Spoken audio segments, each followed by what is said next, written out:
Taste the Daily.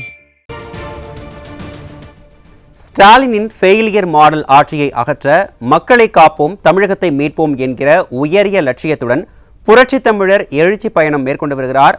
அதன் ஒரு பகுதியாக அதிமுக பொதுச் செயலாளர் எடப்பாடி கே பழனிசாமி திருவாரூரில் பல்வேறு விவசாய சங்கத்தினரை சந்தித்து கலந்துரையாடினார். இது குறித்த கூடுதல் விவரங்களை தலைமை செய்தியாளர் ஜெயக்குமார் வழங்க கேட்கலாம். ஜெயக்குமார், வணக்கம். விவரங்கள். வணக்கம் அரண். அனைத்து இந்திய அண்ணா திராவிட முன்னேற்ற கழகத்துடைய பொதுச் செயலாளர் இந்த மக்களை காப்போம் தமிழகத்தை மீட்போம் என்கிற எழுச்சி பயணத்துடைய 12வது நாளாக திருவாரூர் மாவட்டத்திலே பல்வேறு விவசாய சங்கங்களுடைய பிரதிநிதிகளை சந்தித்து பேசியிருக்கிறார். விவசாயிகள் இன்றைக்கு பருத்தி, நெல், அதே போன்று பயிர் வகைகள் இப்படி பல்வேறு இடுபொருட்களுக்கு கிடைக்காமலும் உரிய மானியம் கிடைக்காமலும் தொடர்ந்து 4.5 ஆண்டுகளாக பெய்த மழையினுடைய வறட்சியில் அவளுக்கு இழப்பீடு வழங்கப்படாமலும் அநீதி இழைக்கப்பட்டிருக்கிறது என்கிற கோரிக்கையை அவர்கள் வைத்திருக்கிறார்கள்.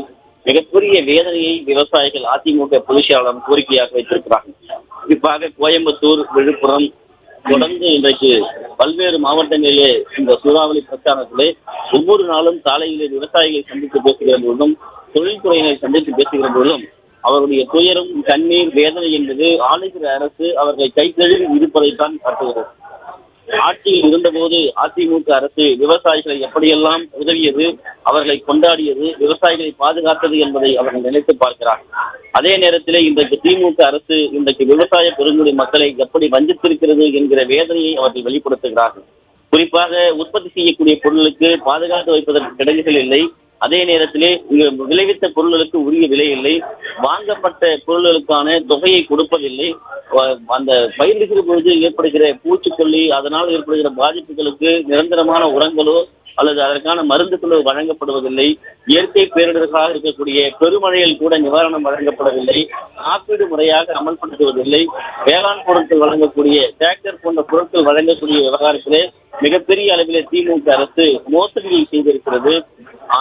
விவசாயிகளை வஞ்சித்திருக்கிறது. டிராக்டர் அந்த மானியத்தை எல்லாம் ஆளுகிற திமுகவை சேர்ந்த நபர்களே அவர்கள் எடுத்துக் கொள்ளக்கூடிய சூழ்நிலையை பார்க்க முடிகிறது. அவர்கள் சார்ந்த நபர்களையே அவர்கள் அந்த டிராக்டர் உரிமைகள் எல்லாம் பெறக்கூடிய நிலையையும் இப்படி தொடர்ச்சியாக அவர்களை வஞ்சிக்கக்கூடிய நிலையம் தான் இன்றைக்கு இந்த ஆளுகிற அரசு செய்வதாக அவர்கள் குற்றச்சாட்டு முன்வைத்திருக்கிறார்கள். எனவே இன்றைக்கு விவசாய பெருங்குடி மக்களை பாதுகாக்கக்கூடிய ஒரு இயக்கமாக அதிமுக 2026 அரியணை ஏறினால்தான் விவசாயிகள் பாதுகாக்கப்படுவார்கள் என்கிற அந்த கோரிக்கையை அவர்கள் மனுஷனாக எடுத்திருக்கிறார்கள்.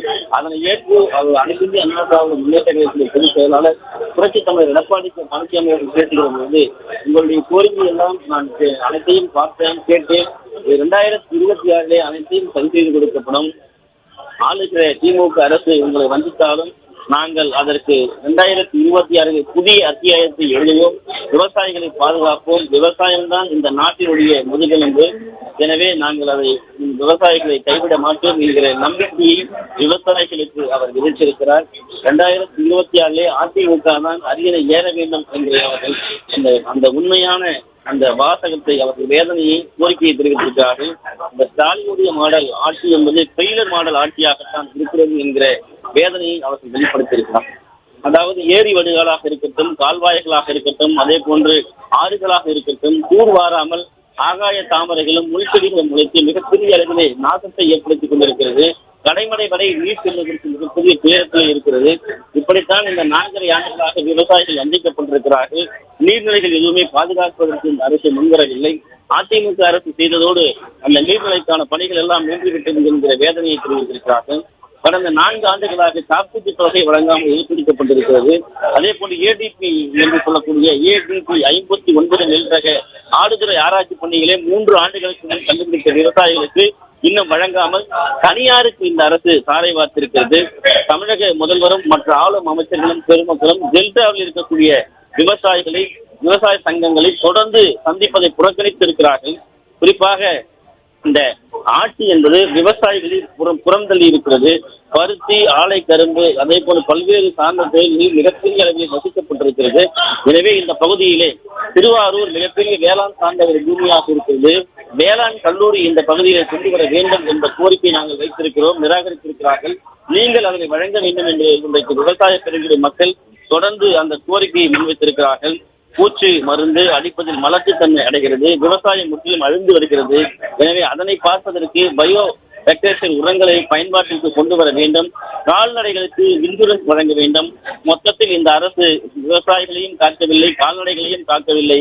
எனவே அதனை வழங்க வேண்டும் என்கிற கோரிக்கையை அவர்கள் வைத்திருக்கிறார்கள்.